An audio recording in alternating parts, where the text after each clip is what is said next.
Hello again, I am Blunty. There's a ferry going by which is noisy and annoying. There's a great big cock behind me there, which is just too many jokes to make.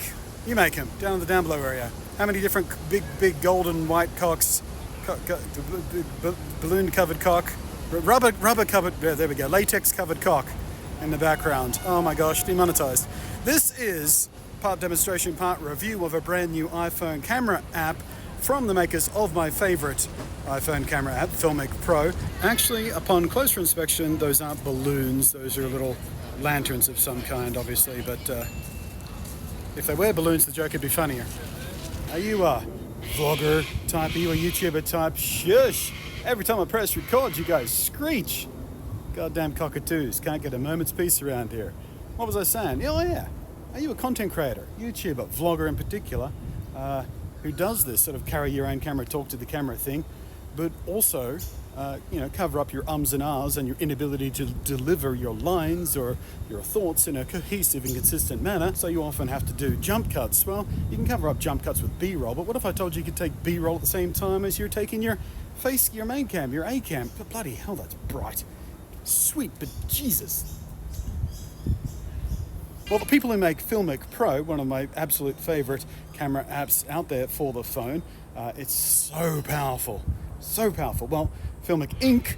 Have just released Double Take, which delivers a feature they promised to put in Filmic Pro, but haven't yet.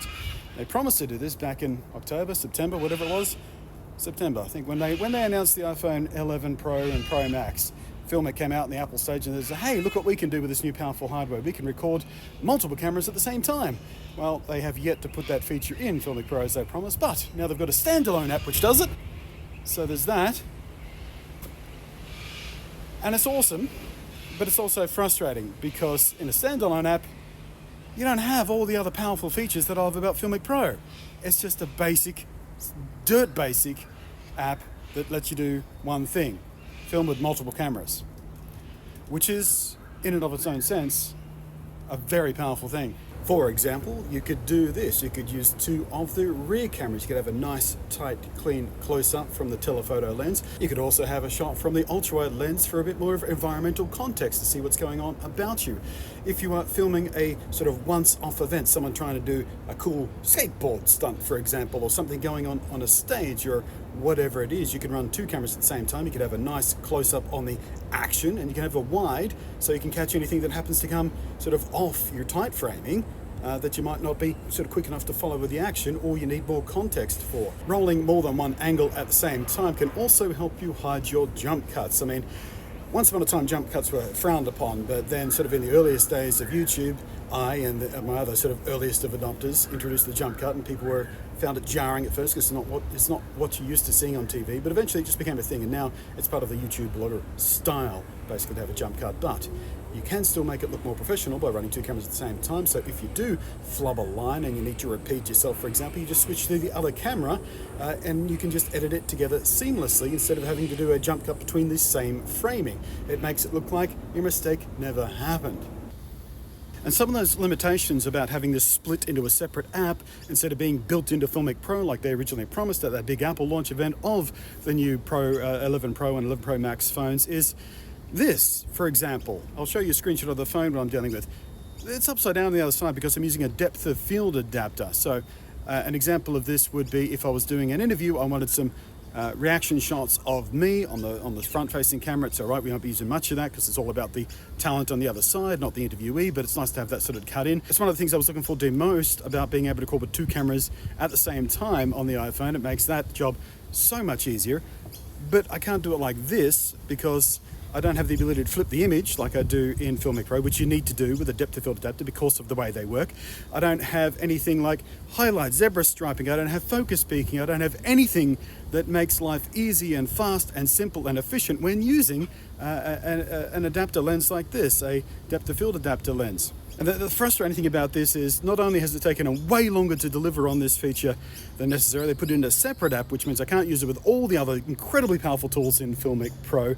So I feel like we're just sitting here being beta testers for them. They release this as a free app, but what we're actually doing is beta testing until they put it in the app they promised to deliver it in. It's frustrating. Another useful option is for perhaps travel vloggers. You need to travel light. You're probably doing most of your shooting on your phone, or at least some of it on your phone. Like, for example, you could be wandering around a brand new city or environment. You're talking to the camera, and instead of going, oh, there's a thing over there, and having to swing your camera around and try and frame it up, and your front's facing camera, so you can't see what you're pointing at anyway. You've got two angles rolling already, front and back, and you just go, hey, look at that thing there. That's an ibis. They're what we call bin chickens in Australia because, well, instead of being the noble river-dwelling birds they're supposed to be, they just kind of eat food from bins these days, and they're all gross and scraggly. And of course, you can get it done without having to sort of turn yourself around and sort of gesture wildly at it, or you're talking about it, go, oh, the Sydney Opera House is just over there, and you turn the camera around and you can't see what you're doing, and it's horrible again. And you see that way too often. You may think it looks sort of free form and casual and stuff like that, but it's just shitty camera work, and you can avoid it. And one of the main applications I was looking forward to seeing this feature implemented into Filmmake Pro in particular was for this kind of shot. I don't have another person with me at the moment, so I've got a statue standing in, for an interview scenario where I can be on camera as the interviewee on the other side. Which way around does that go? I'm the person asking the questions, on the other side answering the questions. And this way I've got reaction shots to cut to when I do need to cut around an interview, instead of only using things like B-roll or having to fake reaction shots afterwards. And that's sometimes done in single camera shot interviews. You'll record reaction shots after the fact, and they always look so fake, almost always, unless you're particularly talented. They always seem so hammy. But if you get a live reaction shot, you can cut that into your interview as well as your B-roll that you record separately, of course.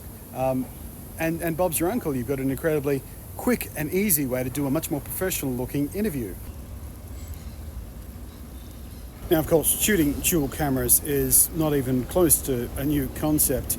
I've done it myself many times in many different ways. Sometimes I'll rig two cameras to the same sort of rig. I'll, of course, use the traditional way and set up two cameras on two completely separate tripods and things like that, especially for interviews that's useful for.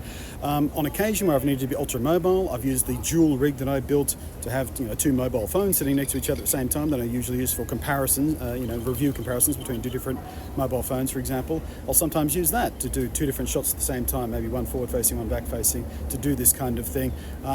But more commonly, how I've done this kind of approach before in the past is put a GoPro in a hot shoe on top of a proper camera, or something like a DJI Osmo Pocket, for example. You can shoot with that sort of strapped onto or bolted onto a bar on the top of your camera, or a bar on the tripod or something, and sort of get two shots that way. I've done that a few times as well. But the point of this app, and the advantage of this app, but it's also a disadvantage, we'll come to that in a second, is you can do it from the same device. Just one device in your pocket, just your phone, two different camera shots at the same time in various configurations. There is a limitation in which cameras you can use depending on what device you are using. If you're using one of the iPhone X variants, the XR, XR Max, things like that. XR Max, is that right? I'll put them on the screen. These ones.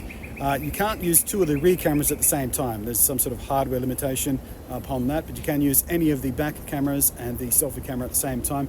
If you are using the 11 Pro, 11 Pro Max, 11 Pro Max is what I'm using here, you can use any combination of cameras you like. The front-facing camera with any of the rear-facing cameras, or any combination of two of the rear-facing cameras, which makes it amazingly powerful.